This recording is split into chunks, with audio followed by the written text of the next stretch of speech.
Good morning.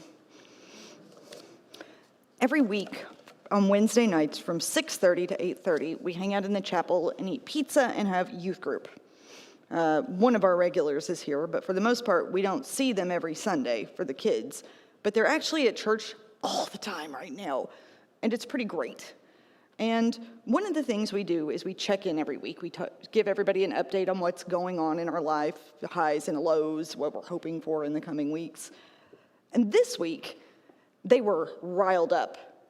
Every kid had some enemy that they were talking about. A brother who had betrayed them, a teacher who was just completely unreasonable, a high school that they didn't know if they were going to go, and their friends are moving, and they were grumpy. And they could very clearly name the problems that all of these other people had. Being the good pastor, I try to break in repeatedly to annoy them and to maybe teach them something good. But you know, Jesus said we're supposed to pray for our enemies. And they look at me and then continue on with their litany of problems.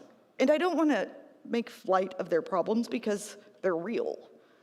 I just was hoping we could shift from maybe deciding that one person's brother was completely hopeless and not worth inviting back, to maybe, if we start to think about them differently, we can change how we are.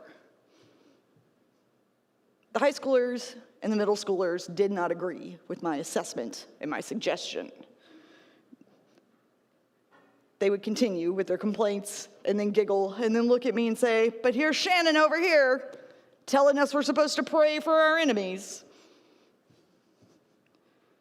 It was a really good reminder for me as a pastor who lives in my brain and in a church and visiting people that a lot of the very basic fundamentals of Christianity are just ridiculous in the face of the real world, that they logically don't fit with our experiences, and it's not something we just do.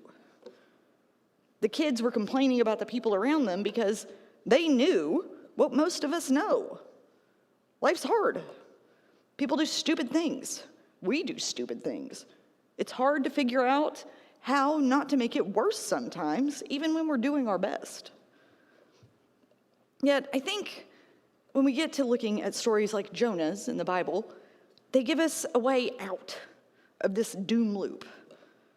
This kind of tribalism and hate and indifference, remembering who all of our enemies are and hoping that they'll stay away from us, hoping that we can have a good life and push them to the edge, like we can give up on each other.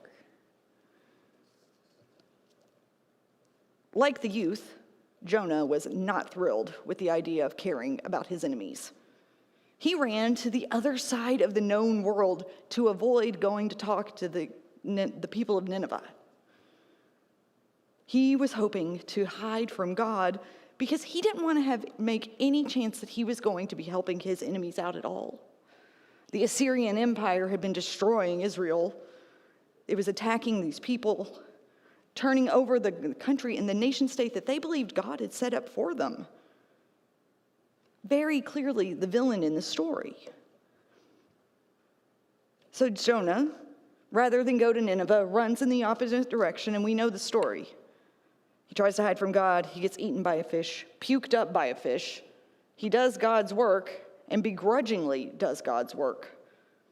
If you think about it, Jonah gave the testimony God told him to do. He was the evangelist who actually had the best results of anyone in the entire Bible. They listened to him and repented when he said it, and yet he was so mad. Part of the story that we didn't get to with the children is once he's spit out and the people of Nineveh turn around, Jonah's mad and disappointed. He didn't want good things to happen to the people of Nineveh. He thought that they were too far gone and not worth his time.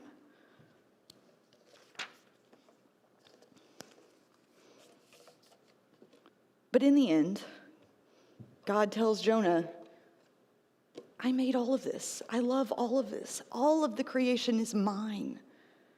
How could I not care for the people of this city? He points out to Jonah how incredibly short-sighted he had been in thinking that God actually had in and out. And even worse, that he could have some kind of control in that. But Nineveh repented, they changed. And Jonah changed. Because once again, God's love blew through the stubborn hard-heartedness of the human condition and shows us that there is no one who is outside of God's love and salvation in this world. And the incredible good news of the story of Jonah is that there is no one beyond redemption. Not the empire that destroyed the nation of the people of God, not the prophet who literally ran to the other side of the world. Biblical tradition tells us of person after people who against all odds change. They open themselves up to God's love and allow themselves to become something new. In our biblical tradition, God is always calling people back in, even when they're doing everything they can to hide from God's call. And if there's always a way back in for us, like there was for Jonah and the people of Nineveh, we can't give up on anyone. We can't indulge in the temptation to write others off, to say that they're too far gone or too broken.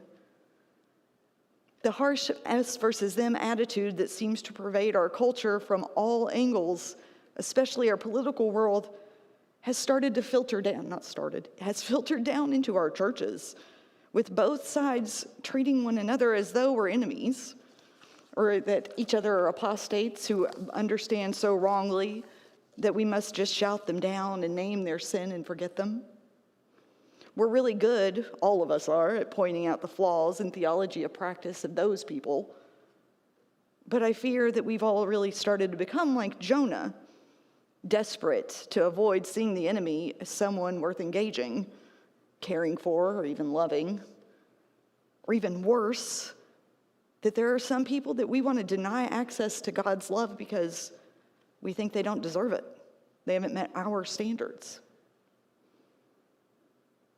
But the truth is, as shown in the salvation of Nineveh, that God cares for those enemies, those that we name as enemies, and then loves them just as deeply as she loves us. And we don't get to categorize them as wrong and just move on. Nineveh repented. Change is possible.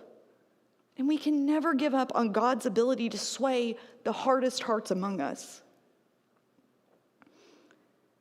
And that grace is not just for other people, but it's also for each of us ourselves as individuals. No one is a lost cause. No one should be given up on.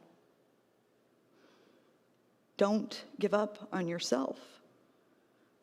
Don't allow what you've done or haven't done to stop you from doing what God's calling you in your life. Often we tell stories about ourselves, about who we are, and we have this incredible trick of human psychology, unfortunately, that makes those things that we made mistakes at or done wrong are the ones that seem to hold the most real estate in our minds. Often we turn these into narratives about who we are, and we forget where we came from and whose we are. We can convince ourselves that we're not enough, that we're too flawed, that we're too broken, that we're too far gone to come back. We sin and we harm each other, and we know that, and we often deny the image of God in creation, but God sees us, each of us, in all of our messy, beautiful imperfection. And within your soul, God sees a bearer of holy light, created for a moment just like this, where the world needs your gifts in a profound and real way.